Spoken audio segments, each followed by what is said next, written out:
You are listening to your new Puppies podcast, starting you and your dog off on the right paw. Here's your host, Debbie Salento.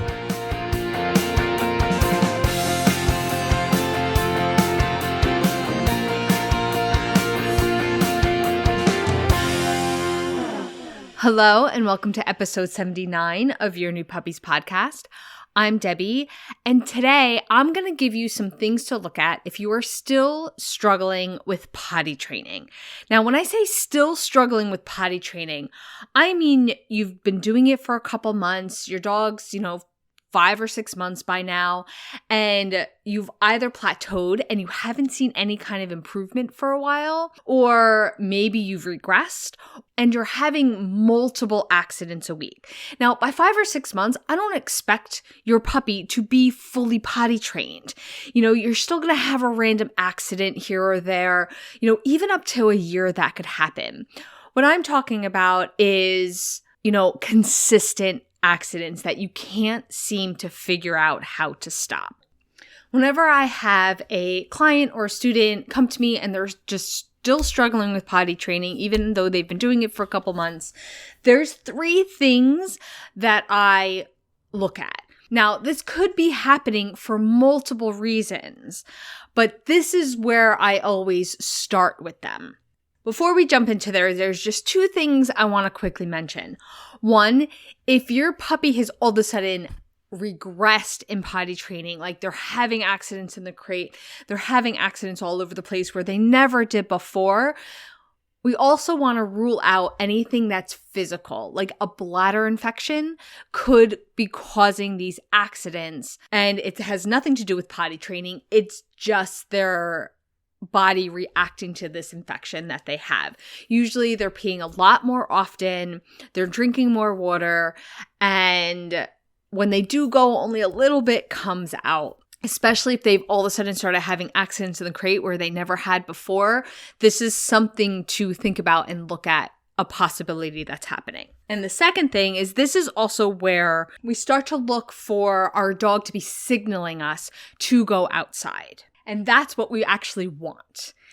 We start to say, there's accidents in the house. They didn't even tell me they had to go out. And the whole signaling thing is kind of a natural progression of potty training. First, your dog has to learn the only place that I go is outside. We have to build that habit. We have to teach that lesson. And that's when they're like, oh, I feel like I have to go, time to go outside, and they head towards the door, or they look at you, or they use their signal to go outside.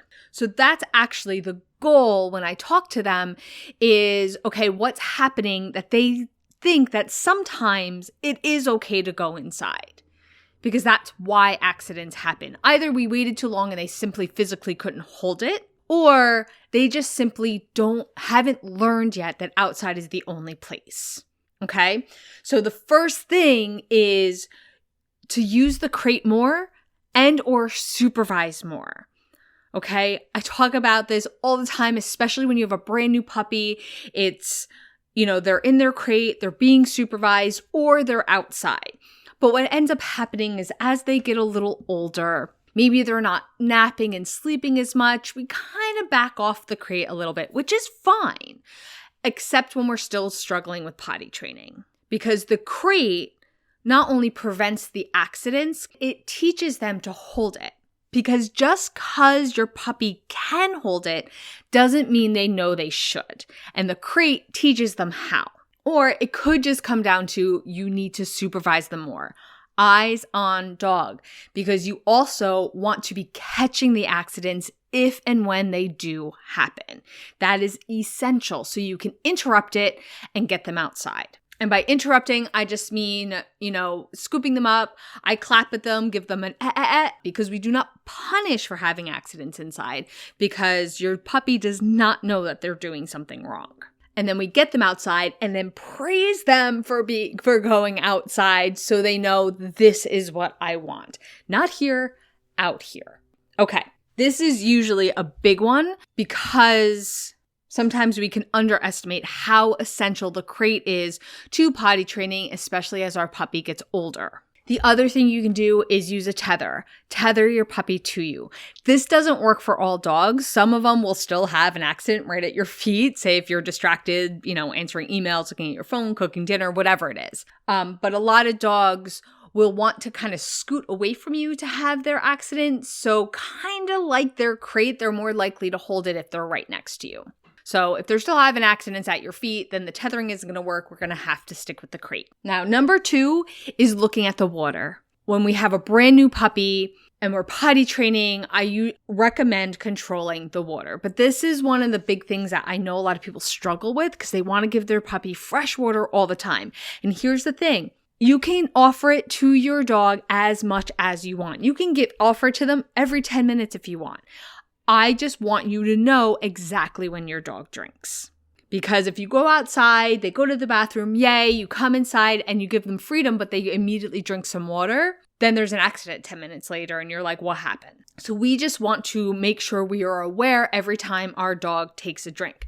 So I find if I keep the water in the same place every time and say it's like right underneath like a counter, I can just put the water up on. They know to go ask for it. And you can give it to them as soon as they ask, but then we take note, we write it down. Which brings me to the third one is to write everything down. I know it's one more thing to think about, but the more we can write things down, the more we can keep track of when your dog ate, when they slept, when they peed, when they pooped, when they had their accident, the more likely we're going to be able to see some kind of pattern. Whenever I ask my clients to do this, they usually find something like, oh, these accidents are happening on a Saturday, or they're happening when the kids come home from school and everything's a little hectic and nobody's actually watching the dog.